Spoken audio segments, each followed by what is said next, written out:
नमस्कार। आज हम एक ऐसी कहानी की गहराई में उतरने वाले हैं जो सीधे जगन्नाथ मंदिर की दीवारों से निकलकर हम तक पहुंची है। ये कहानी है एक पुजारी की, एक राजा की और एक माला की। एक ऐसी कहानी जो हमें भक्ति की असल ताकत का एहसास कराएगी। चलिए इसी सवाल से अपनी बात शुरू करते हैं। ये एक ऐसा सवाल है जो हमें विश्वास और तर्क के बीच की उस बारीक सी रेखा को समझने पर मजबूर कर देता है। तो कहानी का केंद्र है जगन्नाथ मंदिर, और यहाँ थे एक बहुत ही समर्पित पुजारी जिनकी पूरी जिंदगी बस भगवान की सेवा के इर्द गिर्द ही घूमती थी। देखिए, मंदिर की एक बहुत ही पवित्र परंपरा थी। हर रोज भगवान को जो फूलों की माला अर्पित होती थी उसे प्रसाद के रूप में राजा इंद्रद्युम्न को दिया जाता था। ये एक ऐसा नियम था जिसे कभी तोड़ा नहीं जाता था। और यहीं से कहानी में एक दिलचस्प मोड़ आता है। एक बहुत छोटे से फैसले ने उन घटनाओं को जन्म दे दिया जिसकी किसी ने कल्पना तक नहीं की थी। हुआ कुछ यूं कि एक दिन राजा किसी वजह से मंदिर नहीं आ पाए। अब भगवान को चढ़ी हुई माला तो वहीं रह गई। अगले दिन जब राजा वापस आए तो उन्हें लगा कि सब कुछ पहले जैसा ही होगा, रोज की तरह। तो पुजारी जी ने सोचा, ये पवित्र माला बेकार क्यों जाए, और उन्होंने वो माला अपनी बेटी को दे दी। अब पुजारी की बेटी के बहुत ही लंबे, घने, सुंदर बाल थे। उसने खुशी खुशी वो माला अपने बालों में सजा ली। ये बस एक भोला सा विचार था, लेकिन इसके नतीजे बहुत बड़े होने वाले थे। और बस यहीं से पुजारी और राजा के बीच एक टकराव की नींव रखी जाती है, जहां डर एक बहुत बड़े झूठ को जन्म देता है। अगले दिन जब पुजारी ने राजा को प्रसाद के रूप में वही माला दी, तो राजा की तेज नजर फूलों में फंसे एक लंबे से बाल पर जा पड़ी, और बस यहीं से सारा विवाद शुरू हो गया। राजा तो तुरंत गुस्से से भर गए। उन्होंने गरज कर पूछा, ये बाल यहां कैसे आया? क्या भगवान को अपवित्र माला चढ़ाई गई थी?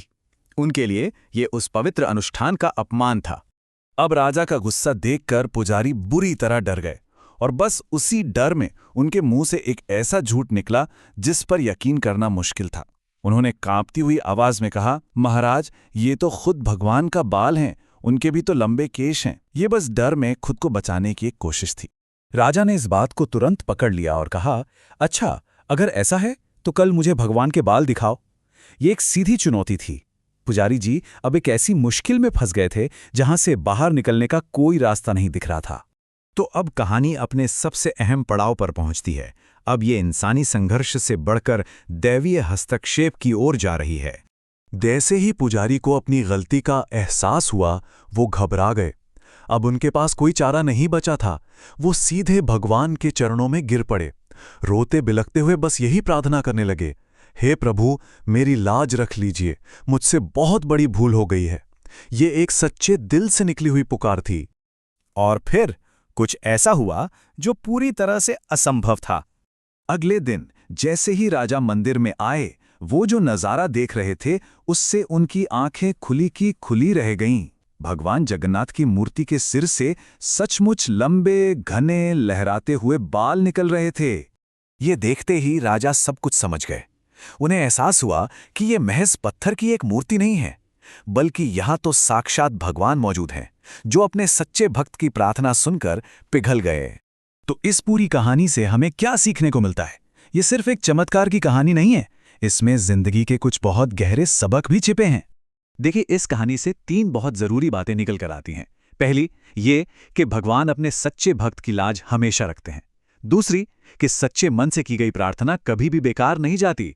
और आखिर में ये हमें याद दिलाती है कि एक झूठ कितनी बड़ी मुश्किल खड़ी कर सकता है, और सच का रास्ता ही सबसे अच्छा होता है। और अंत में ये कहानी हमें एक सवाल के साथ छोड़ जाती है। इंसान की आस्था की सीमा कहाँ जाकर खत्म होती है, और एक दैवी चमत्कार की शुरुआत कहाँ से होती है? इस पर जरूर सोचिएगा।